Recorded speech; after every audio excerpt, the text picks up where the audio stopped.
وقت بدلتے دیر نہیں لگتی۔ جو رشتے ہمیں کہہ رہے ہوتے ہیں کہ ہم ان کے لیے اہم ہیں، انہیں بھروسہ ہے ہم پر، وہی ہمیں وقت آنے پر مشکوک کر کے رکھ دیتے ہیں۔ میرے ساتھ بھی یہی ہوا۔ میرے اپنوں نے مجھے دھتکار دیا تھا، زمانے کی ٹھوکروں پر چھوڑ دیا تھا۔ میرا نام ردا ہے، میرا تعلق بہاولپور سے ہے۔ ہم دو بہنیں ہیں۔ میرے والدین کی شادی کے 12 سال بعد اولاد کی خوشی نصیب ہوئی تھی۔ اسی لیے بھی بڑی وجہ تھی کہ ہم بہن بھائی سارے خاندان کی لاڈلی بچیاں تھیں۔ میرے دادا ہمیں دیکھ کر جیتے تھے، اور پھر میرے والد اپنی والدہ کے وہ بیٹے تھے جنہوں نے اپنی ماں کا ہر حکم مانا۔ میرے دادا نے میرے تایا کی شادی اپنی بھانجی سے طے کر دی تھی، لیکن میرے تایا بار بار کہہ چکے تھے کہ وہ میری یہ شادی نہیں کر سکتے۔ میری دادی نے میرے تایا کو بہت سمجھایا، لیکن وہ بضد تھے۔ انہیں بھی شادی کرنی ہی نہیں تھی، لیکن دادا نے کہا کہ وہ اپنی یتیم بھانجی کے ساتھ ظلم نہیں ہونے دیں گے، جس کی منگنی بچپن سے ہی میرے تایا کے ساتھ طے تھی۔ میرے والد ان دنوں دبئی میں تھے، ان کا وہاں پر اچھا کاروبار تھا۔ انہی دنوں پتہ چلا کہ میرے تایا کو کاروبار میں نقصان ہوا اور سب کچھ لٹ گیا۔ میرے دادا نے میرے والد سے کہا کہ جلد از جلد پاکستان واپس آ جاؤ، ہمیں تمہاری ضرورت ہے۔ میرے والد نے کچھ دن بعد جب پاکستان آئے تو ایک اور خبر ان کی منتظر تھی۔ میرے تایا نے شادی کر لی تھی۔ میرے دادا نے جھوٹ بول کر میرے والد کو پاکستان بلوایا تھا۔ میرے والد سے کہا گیا کہ وہ دادا کی بھانجی سے شادی کر لیں۔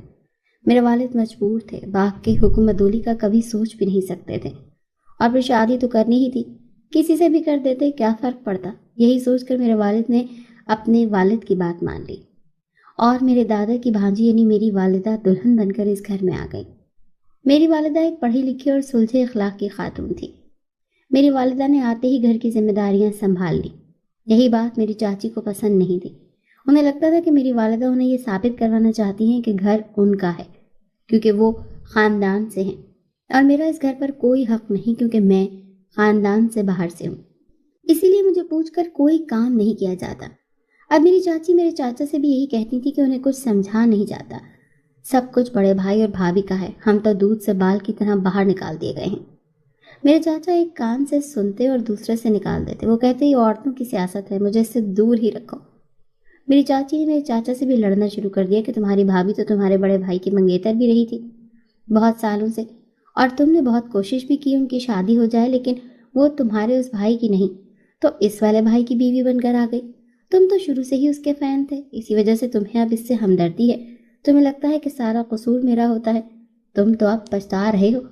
میرے چچا نے میری چاچی کو تھپڑ دے مارا۔ میری چاچی نے سارا گھر اکٹھا کر لیا اور میری دادی سے روتے ہوئے کہا کہ اس نے ابھی تک میرے شوہر کا پیچھا نہیں چھوڑا، آج بھی اس کی وجہ سے میرے شوہر نے مجھے مارا ہے۔ میری دادی نے میرے چچا کی طرف دیکھا اور بولی کہ اب کرو بات۔ میں نے کہتی تھی خاندان دیکھ کر شادی کرنا، نسلیں اپنی اصلیت دکھا دیتی ہیں۔ تم کچرے پر گر گئے اور آج دیکھو اپنے ہی کپڑے گندے کیے کھڑے ہو۔ اگر کسی اچھے خاندان کی ہوتی تو یہ بات کرنے سے پہلے 100 بار سوچتی، اور سمجھدار ہوتی تو یہ بات اپنے کمرے تک رکھتی۔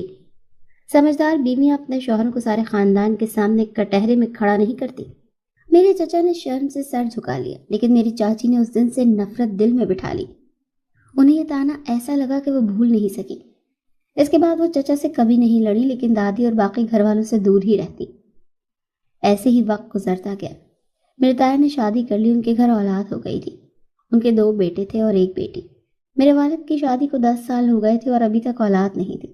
میرے والد میری والدہ کو لے کے اچھے سے اچھے ڈاکٹر کے پاس بھی گئے، جس کسی پیر کا کسی نے بتایا وہاں دم کروانے بھی گئے، اور پھر اللہ نے سن لی اور میری بہن پیدا ہوئی۔ اس کے بعد میں، اماں کہتی ہیں، میری پیدائش کے وقت بہت دھوم دھام سے عقیقہ کروایا، سارے خاندان کو بلوایا۔ میری والدہ بتاتی ہیں کہ اس پر بھی میری چاچی کو اعتراض تھا کہ ان کے بیٹوں کی پیدائش پر تو کسی نے مبارکباد بھی نہیں دی۔ میری بہن اور میں اسکول میں تھے جب وہ دن ہماری زندگی میں آیا جو ہماری زندگی کی خوشیاں چھین کر لے گیا۔ میرے والد اس دنیا سے چلے گئے۔ یہ ایسا صدمہ تھا جس نے اس گھر کی بنیادیں ہلا دی۔ اس گھر کے مکین ہنسنا بھول گئے۔ اب سارا کاروبار میرے چچا کے ہاتھ میں تھا۔ وہ جو ہمارا حصہ ہوتا ہر مہینے کی پہلی تاریخ کو ہمارے گھر پہنچا دیتے، اور ساتھ یہ بھی سنا دیتے کہ آپ لوگوں کی تو موجیں ہیں، گھر بیٹھے اتنا پیسہ آ رہا ہے۔ میں تو صرف سنبھالنے والوں میں سے ہی ہوں، کیونکہ کاروبار میں 70% حصہ میرے والد کا ہے۔ میرے چچا کو یہی بات ہضم نہیں ہوتی تھی۔ میری دادی بہت بیمار رہنے لگی۔ میرے والد کی وفات کے بعد دکھ سے ان کی کمر ٹوٹ گئی۔ انہوں نے اس بات کو دل پر لگا لیا، اور پھر ایک صبح جب انہیں ان کے کمرے میں ناشتہ دینے گئے تو پتہ چلا کہ اس جسم میں تو جنبش ہی باقی نہیں بچی۔ اس گھر سے ایک اور میت اٹھی اور اس کے ساتھ ہی ایک بری خبر اور تھی۔ میرے چچا نے سارے خاندان کے سامنے بتایا کہ مرنے سے کچھ دن پہلے ہی میرے دادا نے یہ گھر میرے چچا کے نام کر دیا۔ اب چاچی کا راج تھا، وہ ہر بات پر کہتی کہ یہ گھر اب میرا ہے، جس نے یہاں رہنا ہے اسے میرے مطابق ہی رہنا پڑے گا، اور جس کو اعتراض ہو اپنا بندوبست کہیں اور کر لے۔ میری والدہ نے ہم بہنوں کو سمجھایا کہ اپنی چاچی سے بحث نہیں کرنی اور نہ ہی الجھنا، کوشش کرو ان کی بات مانا کرو۔ اس وقت ہم لوگ الگ گھر لے سکتے تھے، لیکن میری ماں کو لگتا تھا کہ جوان ہوتی بیٹیوں اور چھوٹے بچوں کے ساتھ الگ گھر میں رہنا مشکل ہے۔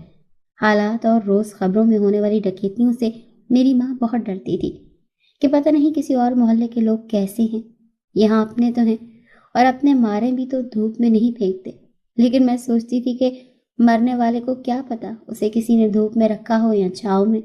میری بہن نے ایف اے میں بہت اچھے نمبر لیے، وہ مٹھائی لے کر چاچی کے گھر گئی۔ یہاں میرے کزن بھی موجود تھے، وہ بھی والدین کی طرح مغرور ہی تھے، ہر وقت ہم بہنوں پر روب جماتے۔ کہیں جانا ہوتا تو چچا کا حکم تھا کہ اپنے بھائیوں کے ساتھ ہی جانا۔ میں ماں سے کہتی کہ ہمارے بھائی نہیں ہیں اور رضا اور سارم کو ہم بھائی نہیں کہیں گے، وہ تو ہر وقت ڈانٹتے ہیں، لیکن ہماری ماں کہتی کہ وہ تایازاد ہیں لیکن بھائی ہیں تم لوگوں کے۔ سارم بھائی تو ہر وقت اپنی ماں کی طرح ہمارے لیے ٹیچر ہی بنے رہتے، یہ کرو وہ نہ کرو، ہر وقت روک ٹوک، لیکن رضا کی جب سے جاب ہوئی تھی گھر پر کم ہی ہوتا۔ ہم بہن بھائی شکر کرتے کہ چلو ایک شیطان تو گھر میں کم ہوا۔ ہماری ماں ہمیں منع کرتی کہ ایسے نہیں کہتے، بری بات ہے، ان دونوں کی عزت کیا کرو، ان دونوں کی تو وہ لوگ بھی تم لوگوں سے شفقت کا سلوک کریں گے۔ ان دونوں کا قصور نہیں ہے، ان کی ماں نے انہیں بتایا ہے کہ ان کی تائی نے بہت ظلم کیے ہیں ان لوگوں کی ماں پر، اسی لیے وہ کھینچے کھینچے رہتے ہیں۔ جس دن انہیں اصلیت پتہ چلے گی دیکھنا وہ لوگ ہمارے ساتھ اچھے ہو جائیں گے، پڑھے لکھے اچھے بچے ہیں، لیکن ہم یہی غلط سمجھے ہیں کہ وقت کے ساتھ کچھ لوگ بدل جائیں گے۔ کچھ لوگ کبھی نہیں بدلتے، وہ ہماری زندگیوں میں صرف ہمیں بدلنے اور ہماری قسمت کو تباہی کے دہانے پر لانے کے لیے آتے ہیں۔ میری تائی ان دنوں اپنے بیٹے کے لیے لڑکی ڈھونڈ رہی تھی، روز ہی کہیں نکل جاتی اور شام کو لوٹتی۔ میری ماں اور میں سارا گھر سنبھالتے، سارے کام کرتے، لیکن پھر بھی وہ خوش نہ ہوتی۔ اس دن بھی وہ کسی لڑکی کو دیکھ کر آئی تھی اور بہت تعریفیں کر رہی تھی۔ تائی بہت خوش تھی کہ جیسے بہو انہوں نے سوچا تھا ویسی ہی مل گئی، پڑھی لکھی اور خوبصورت، سب سے بڑھ کر نرس ہے۔ میری تائی کے پاؤں زمین پر نہیں لگ رہے تھے۔ کچھ دن بعد لڑکی والے بھی آئے اور انہیں بھی یہ رشتہ منظور تھا، رشتہ طے ہو گیا۔ اب گھر پر شادی کی تیاریاں ہو رہی تھی، تائی نے خزانوں کے منہ کھول دیے، پیسہ پانی کی طرح بہا رہی تھی۔ بہت دھوم دھام سے رقیہ کو بیاہ کر لے آئی۔ رقیہ ایک خوبصورت لیکن بہت ہی تیز ترار لڑکی تھی، اس نے شادی کے ایک ہفتے بعد ہی شوہر کو مٹھی میں کر لیا۔ وہی سارن جو تائی سے پوچھ کر ہر کام کرتا تھا اب تائی کو پوچھتا بھی نہ۔ تائی اب رونے دھونے لگی تھی، کبھی تایا سے کہتی، کبھی اپنے چھوٹے بیٹے رضا سے کہتی۔ اس دن کے لیے اولاد کے جوان ہونے اور اس کی شادی کے خواب دیکھتی رہی تھی میں۔ شادی کے ہوتے ہی بیوی کا غلام بن گیا، مجھے تو پوچھتا بھی نہیں۔ مجھے لگتا ہے وقت اپنا آپ دہرا رہا ہے۔ دادی بھی تو ایسے ہی بے بس تھی، لیکن تائی نے آتے ہی ان سے ہر خوشی چھین لی تھی۔ اب وقت اپنا آپ دہرا رہا تھا اور تائی سے برداشت نہیں ہو رہا تھا۔ میری بہن اور میں اب کالج میں تھے۔ ایک دن کالج سے واپسی پر پتہ چلا کہ میری بہن کا رشتہ آیا ہے۔ لڑکا بہت اچھی پوسٹ پر تھا، لیکن میری بہن سن کر پریشان ہو گئی اور ماں سے کہا کہ مجھے ابھی شادی نہیں کرنی۔ میری ماں نے کہا تم لوگوں کے والد سر پر نہیں ہیں اور بھائی ابھی چھوٹے ہیں، مجھے اپنے فرض ادا کرنے دو، زندگی کا کیا بھروسہ، اور رہی بات پڑھائی کی تو وہ تم شادی کے بعد بھی جاری رکھ سکتی ہو، جو بہت سی لڑکیاں ہیں جو شادی کے بعد بھی پڑھتی ہیں۔ رشتہ ہو گیا تھا، لڑکے کے والد بیمار رہتے تھے، ایک ہی بیٹا تھا اور وہ چاہتے تھے کہ شادی جلدی ہو جائے، وہ اپنے بیٹے کی خوشی دیکھ سکیں، اسی لیے ان لوگوں نے شادی کی جلدی مچا رکھی تھی۔ میری بہن روتی اور کہتی کہ سب اتنی جلدی میں نہیں ہونا تھا، میں نے تو کبھی یہ نہیں سوچا تھا۔ میری ماں سمجھاتی کہ ہر بیٹی کو ایک دن تو اپنے ماں باپ کے گھر سے رخصت ہونا ہی ہوتا ہے۔ میری بہن بہت پیاری لگ رہی تھی، بہت پیاری جوڑی تھی۔ میری بہن کا شوہر بھی بہت پیارا اور باوقار شخص تھا۔ میری بہن رخصت ہو کر اپنے گھر کی ہو گئی، میری پڑھائی ختم ہو گئی، خرچہ نہیں تھا، اب میں گھر پہ ہی تھی، سارا دن اپنی ماں کا ہاتھ بٹاتی، وہ اکیلی سارے گھر سنبھالتی۔ تائی اب اپنے کمرے تک محدود ہو گئی تھی، ان کی بہو اپنا اور اپنے شوہر کا کھانا بھی کمرے میں لے جاتی، وہ لوگ گھر کے باقی افراد کے ساتھ بیٹھ کر کھانا تک نہیں کھاتے۔ گھر کی فضا عجیب سوگوار قسم کی تھی۔ میرے تایا نے ایک دن میری تائی سے پتہ نہیں کیا کہا، میری تائی میری ماں کے پاس آئی اور کچھ کہہ کر چلی گئی۔ میں نے اپنی ماں کو دیکھا جو پریشان تھی، لیکن میں نے پوچھنا مناسب نہیں سمجھا۔ کچھ دن بعد میری تائی خوشباش نظر آنے لگی۔ وہ 2 دن لگاتار شاپنگ کرنے جاتی اور میری ماں کو بھی ساتھ لے جاتی۔ میں حیران تھی کہ تائی اچانک بدل کیسے گئی۔ اس دن میری تائی اور میری ماں شاپنگ سے واپس آئیں تو مجھے آواز دی اور کپڑے اور باقی چیزیں دکھانے لگیں اور پوچھا کہ اگر کوئی اور چیز پسند نہیں ہے تو بتا دو، وہ چینج کرا دیں گے۔ میں چاچی کے اس رویے پر حیران تھی۔ مجھے سمجھ نہیں آئی کہ تائی اتنی بدل کیسے گئی۔ رات کو میں اپنی ماں سے پوچھا تو وہ مسکراتے ہوئے بولی کہ بیٹا، میں نے ایک فیصلہ کیا ہے اور امید ہے کہ تم میری بات کی لاج رکھو گی۔ تم تو میری بہت پیاری بیٹی ہو۔ میں نے ماں کو دیکھا جو بتا رہی تھی کہ اس دن تمہاری تائی نے تمہارا رشتہ مانگا تھا رضا کے لیے۔ جانتی ہوں وہ تم سے 10 سال بڑا ہے، لیکن بیٹا وہ ایک پڑھا لکھا بچہ ہے اور پھر اچھی پوسٹ پر ہے۔ دوسری بڑی بات یہ کہ تم اسی گھر میں رہو گی، میری آنکھوں کے سامنے۔ بھابھی کی آنکھیں اب کھل چکی ہیں۔ ان کی بہو نے انہیں سارے سبق یاد کروا دیے جو وہ بھول گئی تھی۔ ایک دن میری بہن ہم سے ملنے گھر آئی۔ میری بہن میری ماں کے گلے لگ کر رو رہی تھی اور کہہ رہی تھی کہ اب مجھے واپس نہیں جانا۔ میری ساس بہت شاطر عورت ہے، میرے شوہر کو میرے خلاف کر دیا، وہ مجھ سے لڑتا ہے۔ ماں نے سمجھایا کہ گھر صبر اور برداشت سے بستے ہیں۔ صبر کرو، عقل مندی سے کام لو، محبت سے شوہر کا دل جیتنے کی کوشش کرو، بہت جلد سب ٹھیک ہو جائے گا۔ اس دن میری ماں خود ساتھ گئی اور میری بہن کو اس کے سسرال چھوڑ کر آئی۔ واپسی پہ میری ماں بہت پریشان تھی اور کہنے لگی شکر ہے تمہارا رشتہ اپنا میں ہو گیا۔ میں اکیلی عورت کہاں غیروں سے اپنے بیٹیوں کی خاطر لڑتی پھرتی، لیکن کسے پتا تھا کہ آنے والے دن کیا رنگ لانے والے ہیں۔ میری بڑی بہن کچھ دن بعد پھر گھر آ گئی اور بتایا کہ اسے طلاق ہو گئی تھی۔ اس کے شوہر نے اپنی ماں کے کہنے پر ایسا کیا تھا۔ میری بہن بہت دکھی تھی اور بہت خاموش رہنے لگی تھی۔ وہ روز ہی کہیں جاتی اور شام گئے لوٹتی۔ ایک دن گھر سے باہر چلی گئی اور جب واپس آئی تو ہاتھوں میں بہت ساری اگربتیاں تھیں۔ اب وہ روز ایک اگربتی کو جلا کر مٹھی میں دباتی۔ ایسا کرتے صرف 3 دن ہوئے تھے کہ میں نے اس سے پوچھا تو اس نے کہا کہ اسے اپنے سسرال کو ان کے انجام تک پہنچانا ہے۔ میں نے اسے منع کیا کہ یہ عملات وغیرہ نہ کرو، جادو کرنے والے شرک میں پڑ جاتے ہیں، اللہ کو یہ پسند نہیں۔ لیکن اس نے ہنس کر میری بات ٹال دی۔ ایک دن ہم سب حیران رہ گئے جب اس کا شوہر اس کے پاؤں میں گر گیا اور ساتھ چلنے کا کہنے لگا، لیکن اب تو طلاق ہو چکی تھی۔ لیکن اس کے شوہر نے کہا کہ میں نے طلاق نہیں دی۔ وہ غصے میں تھا اور اب وہ رجوع کرنا چاہتا تھا۔ وہ اسے واپس لینے آیا۔ اماں نے بھی کہا کہ چلو ایک کوشش کر کے دیکھ لو، شاید تمہارا گھر بن جائے۔ اماں نے انہیں واپس بھیج دیا۔ ہم سب مطمئن تھے کہ چلو میری بہن کا مسئلہ حل ہو گیا، لیکن یہ ہماری خام خیالی تھی۔ کچھ دن گزرے ہی تھے جب میری بہن گھر آئی۔ میری بہن نے بتایا وہ اپنی پسند سے آج ہی شادی کرنا چاہتی ہے۔ سب حیران ہوئے۔ میری امی نے کہا کہ اس نے شادی کو تماشا بنا کے رکھ دیا ہے، آخر وہ چاہتی کیا ہے؟ اس نے کہا اس کا اس جاہل شخص کے ساتھ گزارا نہیں۔ امی نے اس کی بات مان لی، لیکن جان نکل گئی جب کسی اور دولہے کی جگہ سارم نے قبول کی ہے۔ کہا سب حیران تھے، لیکن سب تو حیران رہ گئے سارم نے میری بہن سے دوسری شادی کر لی تھی اور وہ دونوں چوری نکاح کر کے وہاں سے نکل جانے والے تھے۔ اس کی بیوی نے شور مچا دیا اور سارم کو گریبان سے پکڑ لیا۔ سارم نے اسے دھکا دیا، اس سیڑھیوں کی گرل سے ٹکرا گئی، اس کے ماتھے پر چوٹ لگی تھی۔ اسی وقت رقیہ کے بھائی پتہ نہیں کہاں سے آ گئے اور سارم کو مارنا شروع کر دیا۔ تایا نے سارم کو چھڑوایا اور تائی نے فوراً پانسا پلٹ لیا اور کہا میری بہن کی وجہ سے اس کے بیٹے پہ یہ دن آیا ہے، اس کی وجہ سے اس کے بیٹے کی جان خطرے میں پڑ گئی۔ ان لوگوں نے پولیس کو بلوا لیا اور سارم کو کسی کیس میں اندر کروا دیا۔ نکاح ہو چکا تھا اور اب میری بہن سارم کی بیوی تھی، لیکن تائی نے جینا حرام کر دیا تھا۔ میری بہن کی شادی کے کچھ مہینے بعد ایک دن میری بہن نے گھر فون کیا کہ وہ بہت پریشان ہے۔ اس وقت گھر پر سارم تھا۔ اس نے کال لی تھی۔ سارم میری بہن کے سسرال گیا اور اس کے شوہر سے پوچھا کہ آخر وہ چاہتا کیا ہے۔ اس شخص نے اپنی کوئی سوچ نہیں دی، وہ جو بھی کہتا تھا اپنی ماں کے کہنے پر کرتا۔ جب میری بہن لڑ کر مائکے آئی اور میری ماں میری بہن کے کہنے کے باوجود اسے اس کے سسرال چھوڑ آئی تو اس نے پھر سارم سے رابطہ کیا۔ سارم اب میری بہن کے گھر جانے لگا اور اس کے سسرال والوں سے باس پرس کرنے لگا۔ اب میری بہن کے سسرال والے میری بہن کے کردار پر انگلیاں اٹھانے لگے۔ میری بہن نے ہم سے جھوٹ بولا کہ اس کے شوہر نے طلاق دے دی۔ وہ یہاں آ گئی اور جادو اور عملات کے ذریعے اپنے شوہر پر جادو کرنے لگی۔ اس جادو کے اثرات ان لوگوں کے گھر پر ہونے لگے۔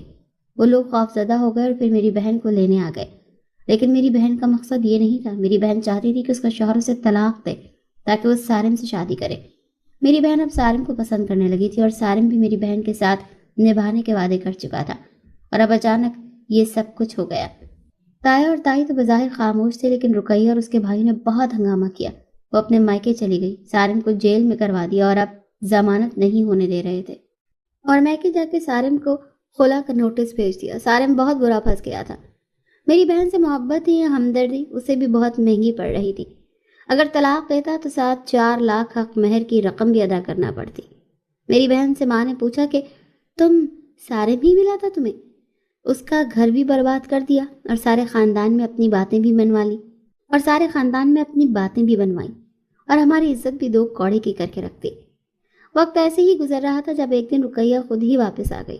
سب بہت حیران تھے لیکن کسی نے بھی وجہ نہ پوچھی۔ گھر والوں کے لیے یہی بہت تھا کہ چلو سارم کا گھر ٹوٹنے سے بچ گیا۔ اب سارم کی ضمانت بھی کروا دی۔ اب وہ واپس آ گیا اور رقیہ کے رویے پر سارم بھی مطمئن تھا۔ انہیں دنوں پتہ چلا کہ میری بہن امید سے ہے۔ سارے گھر میں خوشی کی لہر دوڑ گئی۔ تائی میری بہن کا بڑا خیال رکھنے لگ گئی، لیکن اس سے بھی حیرت کی بات یہ تھی کہ رقیہ کا رویہ بھی بہن کے ساتھ بڑا اچھا تھا۔ وہ میری بہن کو چارپائی سے قدم نہ اتارنے دیتی، اس کی خوراک کا خیال رکھتی۔ میری بہن کی بیٹی کو جنم دیا۔ سب بہت خوش تھے جب سارم کمرے میں آیا اور کہا کہ یہ بچہ رقیہ کو دے دو۔ میری بہن چیخنے لگی اور روتے ہوئے کہنے لگی وہ اپنا بچہ نہیں دے گی، لیکن سارم نے کہا کہ اگر اس نے بچہ رقیہ کو نہ دیا تو وہ میری بہن کو طلاق دے دے گا۔ میری بہن روتی رہی کہ اس کے ساتھ ہی یہ سب کیوں ہوتا ہے۔ دوسری بار اس کا گھر ٹوٹنے والا تھا۔ میری ماں نے میری بہن کو سمجھایا کہ بچہ اپنی سوتن کو دے دو، بچہ یہیں تمہاری نظروں کے سامنے تو رہے گا، تم اسے دیکھ سکو گی، پیار کر سکو گی، بچے کو بھی پتا ہوگا کہ تم اس کی ماں ہو۔ اگر تم نے سارم کی بات نہ مانی تو وہ تمہیں طلاق دے دے گا اور بچہ بھی چھین لے گا اور تم ساری عمر اپنے بچے سے ملنے کے لیے ترستی رہو گی۔ بہتر ہے صبر اور سمجھداری سے اس بار اپنا گھر بچا لو، گھر بار بار نہیں بنتے۔ میری بہن نے دل پر پتھر رکھا اور بچہ سوتن کی گود میں دے دیا۔ اصل میں کچھ دن پہلے ہی جب رقیہ نے اپنے ٹیسٹ کروائے تو پتہ چلا کہ وہ کبھی ماں نہیں بن سکتی۔ اس نے سارم سے کہا کہ اگر وہ چاہتا ہے کہ رقیہ طلاق نہ لے تو اس کی شرط ہے بچہ اسے دے دیا جائے، اور سارم نے یہ شرط مان لی۔ وہ رقیہ سے بھی اتنی ہی محبت کرتا تھا جتنی میری بہن سے، اور وہ نہیں چاہتا تھا کہ دونوں ہی اس سے دور ہوں۔ وہ یہ بھی جانتا تھا کہ میری بہن بچے سے دور نہیں رہے گی، اسی لیے اس نے ڈرانے کے لیے میری بہن سے کہا کہ اگر بچہ رقیہ کو نہیں دے گی تو طلاق دے دے گا۔ رضا واپس آیا تو بہت کچھ بدل چکا تھا۔ میں اسے دیکھ کے اپنے کمرے تک محدود ہو گئی۔ پتہ نہیں کیوں مجھے اس کے سامنے جانے سے الجھن ہو رہی تھی۔ انہیں دنوں تایا نے کہا کہ اب رضا اور رضا کی شادی کر دینی چاہیے۔ گھر میں شادی کی تیاریاں چل رہی تھیں اور میری بہن اور ماں روز بازاروں کے چکر لگا رہی تھی۔ میں نے اپنی ساری شاپنگ ان پر چھوڑ رکھی تھی۔ اس دن بھی ماں، چاچی اور میری بہن تایا کے ساتھ بازار گئے۔ میں ٹی وی دیکھ رہی تھی جب باہر سے آتے ہوئے رضا کو دیکھا۔ میں نے جلدی سے اٹھی اور کمرے کی طرف جانے لگی جب سارم کی آواز آئی، بات سنو۔ میں وہیں کھڑی ہو گئی لیکن ہمت نہیں تھی کہ پلٹ کر دیکھوں۔ اب وہ میرے سامنے تھا اور میری نظریں شرم سے اٹھ نہیں رہی تھی۔ جب اس کی آواز آئی، رضا ہم کزنس بھی ہیں، بچپن ساتھ گزرا ہے، مجھے نہیں سمجھ آتی تم مجھ سے چھپتی کیوں پھر رہی ہو؟ میں نے کہا میں چھپ نہیں رہی، مجھے کام تھا اس لیے اندر جا رہی تھی۔ اچھا کیا کام تھا مجھے بھی بتاؤ، اور ایک بات یاد رکھنا، شادی کے بعد سب سے زیادہ ضروری شوہر کے کام ہوتے ہیں، تو بہتر ہے تم ابھی سے سمجھ جاؤ۔ میں نہیں چاہتا تمہارے لیے مجھ سے ضروری کچھ ہو۔ میں نے حیرت سے اسے دیکھا جو میری طرف ہی دیکھ رہا تھا۔ میں جلدی سے اندر کی طرف بھاگ گئی۔ آج میری منگنی تھی اور سب کہہ رہے تھے چاند سورج کی جوڑی ہے۔ مجھے بھی اپنے مقدر پر ناز تھا کہ میرے برابر میں بیٹھا شخص بہت خاص تھا، اور سب سے بڑھ کر وہ خوشی جو ہمارے ایک ہو جانے کی وجہ سے سب اپنوں کے چہروں پر تھی۔ تبھی میری بہن اپنی بیٹی کو میری گود میں دے گئی۔ وہ بہت تنگ کر رہا تھا، وہ مجھ سے اٹیچ تھا، اور پھر رقیہ نے کبھی اسے منع نہیں کیا تھا، نہ کبھی ہم سے کہا تھا کہ بچے سے نہیں ملنا۔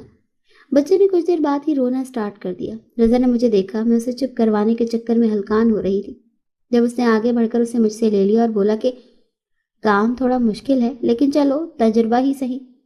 مجھے جب اس کی سمجھ آئی تو گھور کے اسے دیکھا، کہنے لگا بچوں کو سنبھالنے کا تجربہ سیکھ لو، مستقبل میں کام آئے گا۔ میں کچھ دن میں ہی گھر والوں سے نکاح کی بات کرتا ہوں، اب مجھے تمہیں جلدی ہی گھر لے کے آنا ہے۔ میں نے شرم سے سر جھکا لیا۔ تایا تو یہی چاہتے تھے کہ کچھ دن بعد نکاح کر دیتے ہیں، لیکن رضا نے کہا کہ اس بار نہیں، 2 ماہ بعد جب وہ واپس آئے گا تو ہی نکاح کرے گا، اسی لیے صرف منگنی کر دی گئی تھی۔ میں خوش تھی، جو میرے وہم تھے وہ صرف وہم ہی تھے۔ رضا بہت اچھا تھا۔ ان دنوں مجھے الگ احساسات سے سامنا تھا۔ مجھے تب پتہ چلا محبت کیا ہوتی ہے، دوسرے کی توجہ ہمیں کیسے بدل دیتی ہے، لیکن کاش میں سمجھ جاتی، جن سے محبت ہو ان کی نظروں سے گر کے ہم کہیں کے نہیں رہتے۔ کچھ خوبصورت لمحے وقتی طور پر آتے ہیں اور گزر جاتے ہیں۔ ہم اتنے خوش قسمت ہوتے نہیں کہ وہ رک کر ہماری زندگی جو جنت بنا دیں۔ میری زندگی میں بھی وہ چند دن آئے اور گزر گئے۔ چچا نے بہانے شروع کر دیے کہ کاروبار میں بہت نقصان ہوا ہے، انہیں بچت نہیں ہو رہی، تو اماں کو اب کیا دیں؟ اماں مجھے ساتھ کے پورشن میں لے گئی، ان سے بات کی۔ ہمارے گھر 2 دن سے پریشانیاں چل رہی تھیں۔ جب چاچی کے گھر گئے تو ان کے گھر قورمہ اور بریانی پکی۔ مجھے بہت بھوک محسوس ہو رہی تھی۔ مجھے آنکھیں دکھائیں اماں نے کہ کچھ مت کھانے کے لیے کہنا۔ چاچی نے جھوٹے منہ 1-2 بار کہا کہ بیٹھ جاؤ، کھانا کھا کے جانا۔ میں نے اماں کی طرف دیکھا، وہ سمجھ گئی مجھے بھوک لگی ہے، تو انہوں نے ڈھیٹ بن کر کہہ دیا کہ ردا کو دے دے، میں تو کھا کے آئی ہوں۔ جب میں نے اماں کا جھوٹ سنا تو میرا دل بھی کھانے سے اچاٹ ہو گیا۔ میں نے کہا نہیں، مجھے بھوک نہیں۔ تائی بھی کون سا جانے کے لیے راضی تھی، فوراً ہی بیٹھ گئی۔ اماں نے کہا کہ اپنے شوہر سے کہو کہ کچھ کرے، ہمیں پیسوں کی ضرورت ہے۔ تو رونے لگی کہ ہم تو خود بڑے تنگ ہیں، قرض میں جکڑے گئے، پتہ نہیں کہاں سے لا کے بچوں کا پیٹ پال رہا ہے۔ جو ہو سکتا ہے وہ کر رہا ہے، شاید گھر بھی گروی رکھوانا پڑے۔ ہم تو خود پریشان ہیں، تمہاری تو بیٹیاں اپنے ٹھکانے لگ گئیں، ہمارے بچوں کا پتہ نہیں کیا ہوگا۔ بڑے بھائی نے بھی صرف تمہارے بچوں کا ہی سوچا، میرے بچوں کا تو کسی نے سوچا ہی نہیں۔ اماں مایوس گھر واپس آ گئی۔ ہمارے گھر میں فاقوں کی نوبت تھی۔ ایک دن وہ بھی آ گیا جب سب نے ہم سے ہاتھ کھینچ لیا۔ رضا بھی وہاں جا کر مجھے بھول گیا تھا۔ منگنی کے بعد اس نے رابطہ نہیں کیا۔ ایک دن اماں کی طبیعت خراب ہوئی، مجھے میری بہن نے چوری کچھ پیسے دیے، اگر دیکھ لیتی تو تانے دیتی تائی، اور مجھے کہا کہ تم گوشت لے آؤ یا کسی کو بھیج کر منگوا لو، اماں کو یخنی بنا دو۔ میری بری قسمت میں چلی گئی، اور کسی نے سچ ہی کہا ہے کہ جو برائی اور کالک ہمارے ماتھے پر لکھ دی جائے وہ کبھی نہیں ٹلتی۔ کچھ بدنامیاں قسمت میں ہوتی ہیں۔ میں بازار گوشت لینے گئی تو دکاندار نے میری عزت لوٹ لی۔ جب گھر آئی تو سب کچھ تباہ ہو گیا تھا۔ اماں کا مجھے دیکھ کر برا حال تھا۔ وہ پہلے ہی بیمار تھی، میری وجہ سے انہیں ہارٹ اٹیک ہوا اور وہ ہمیشہ کے لیے مجھے چھوڑ گئیں۔ ساری عمر اپنی قسمت پر روتی رہنا۔ چچا کی فیملی نے مجھے اچھوت اور گناہ گار کہنا شروع کر دیا اور کہا کہ یہ جس برتن کو جو ہاتھ لگائے وہ بھی پلید ہے، اسے گھر سے نکالو۔ میں نے تایا کے پیر پکڑے کہ مجھے معاف کر دیں، میرا قصور نہیں، اصلی مجرم یہ شہر چھوڑ کر جا چکا ہے اور میں بے قصور یعنی کہ باوجود بھی قصوروار تھی۔ چاہیے تو یہ تھا کہ سب اسے پکڑتے، سزا دلاتے، سب مجھے ہی گناہ گار کہہ رہے تھے۔ رائے نے رشتہ ختم کیا اور کہا کہ میرے قابل بیٹے کے لیے تم جیسی غلیظ ہی رہ گئی ہے۔ گھر والوں نے بھی قبول کرنے سے انکار کر دیا، مجھے دھکے مار کر گھر سے نکال دیا۔ میری بہن سسرال کی وجہ سے مجبور تھی، کیا کرتی؟ اس پہ تو پہلے ہی تائی کا روب تھا۔ اسے مجھے کچھ پیسے دینے چاہے، میری تائی وقت پر پہنچ کر مجھ سے وہ پیسے بھی چھین کر لے گئی۔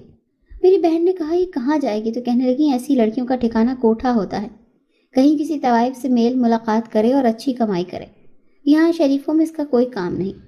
میں وہاں سے نکل آئی۔ میرا جوتا مسلسل چلنے کی وجہ سے ٹوٹ گیا تھا۔ بھوک اور پیاس سے مجھ سے چلنا بھی مشکل ہو رہا تھا۔ میں نے اس دن موت کی دعائیں کی، دل چاہا کسی گاڑی کے نیچے آ کر مر جاؤں، لیکن سوچا جو ہوا سو ہوا، اس میں میرا قصور نہیں تھا۔ لیکن اگر جان بوجھ کر حرام موت مری تو بخشش نہیں ہوگی، پھر مجھے اپنے مجرم کو سزا دلانی ہے، اگر گریبان سے پکڑ کر حساب لینا تھا۔ میری زندگی تباہ ہو گئی۔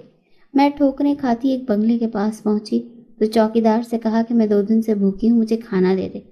اس نے مجھے فقیرنی سمجھا اور اندر سے کھانا لے کر آیا۔ میں وہیں گیٹ پر بیٹھ گئی اور کھانے لگی۔ تبھی گیٹ کھلا اور ایک عورت باہر نکلی۔ مجھے دیکھا تو میری مدد کے لیے میری طرف آئی اور کچھ پیسے دیے۔ مجھے وہ عورت اچھی لگی۔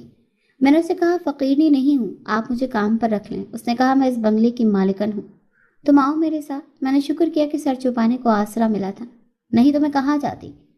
مالکن نے ترس کھا کر نوکرانی رکھ لیا۔ میرا کام مالکن کی ٹانگیں دبانا تھا۔ یوں ٹانگیں دباتے ہوئے مجھے نیند آ جاتی اور میں وہیں مالکن کے پاس سو جاتی، لیکن مالکن کہتی کوئی بات نہیں، تم میری بیٹی جیسی ہو۔ ایک دن طبیعت ٹھیک نہ تھی تو مالکن کی ٹانگیں دبائے بغیر ہی ناٹک کر کے لیٹ گئی۔ تھوڑی دیر بعد اچانک میری آنکھ کھلی تو جان نکل گئی، کیونکہ وہ مالکن تو دکاندار کی ماں تھی۔ میں نے حیرانی سے اسے دیکھا اور وہاں سے بھاگنا چاہا۔ اس نے مجھے پکڑ لیا اور کہا کہ میرے بیٹے کا تم پر دل آ گیا ہے، باہر بھی دھکے کھاؤ گی، چپ کر کے یہاں میرے بیٹے کی رکھیل بن کے رہو اور سکون سے زندگی گزارو۔ اس دکاندار کی بیوی بھی تھی جو بہت بدصورت تھی۔ دکاندار کی ماں نے کہا کہ ساری دولت اس کی بیوی کی ہے، لیکن وہ خوبصورت نہیں ہے، لیکن یہ اسے اس پیسے اور کاروبار کی وجہ سے چھوڑ نہیں سکتا، اور جب اس نے تمہیں دیکھا تو اس نے کہا کہ اسے اس کی پسند کی لڑکی مل گئی۔ میں نے کہا مجھے حرام کی زندگی نہیں چاہیے، میں فقیر بن جاؤں گی لیکن مزید یہ گناہ نہیں کروں گی۔ میں مالکن کے پاؤں پڑ گئی، اسے کہا کہ مجھے جانے دے۔ اس نے کہا مجھے میرے بیٹے کے غصے سے ڈر لگتا ہے، وہ مجھے بھی اپنی بیوی کی وجہ سے پہلے ایک دفعہ نکال چکا ہے۔ اب میں اس زندگی کی عادی ہوں، اس چھوٹے سے گھر میں نہیں رہ سکتی، یہاں پہ ساری آسائشیں نہیں ہیں، اس لیے میں مجبور ہوں۔ جب مالکن نے دیکھا میں نہیں مان رہی ہوں تو اس نے مجھے ایک کمرے میں بند کر دیا۔ میں روتی رہی، چیختی رہی، لیکن کسی نے میری آواز نہ سنی۔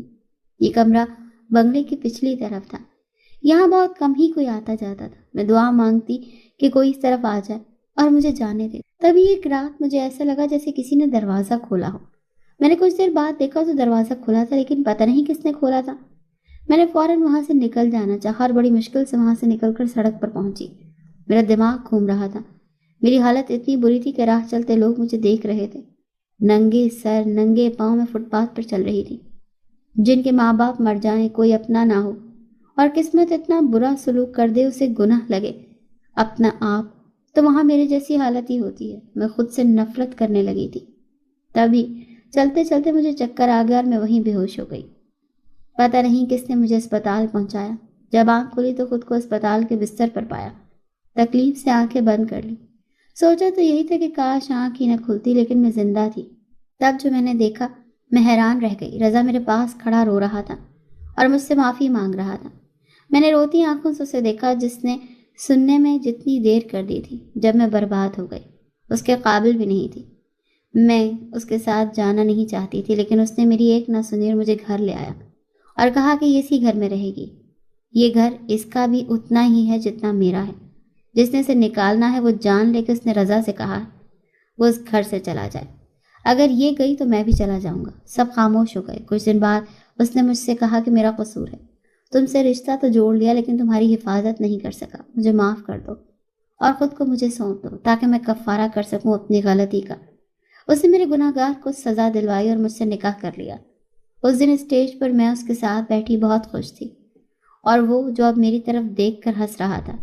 میں نے سوچا تھا یہ میری ماں نے میری خوشیوں کی دعا کی، وہی قبولیت ہے۔ آج میری خوشیوں کو دیکھ کے اور زندگی اتنی آسودہ دیکھ کے میں سوچتی ہوں کہ یہ سب میری ماں کی ہی دعائیں ہیں۔ رضا کی صورت میں مجھے اللہ کی طرف سے بہت بڑی نعمت ملی ہے۔ میں بہت شکر کرتی ہوں۔ زندگی میں پریشانیاں آتی رہتی ہیں، لیکن اچھے دنوں کی امید کبھی چھوڑنی نہیں چاہیے۔ لیکن جو میں نے دیکھا بہت کم رشتے ہوتے ہیں جو ہر حال میں ہمارے ساتھ ہوتے ہیں۔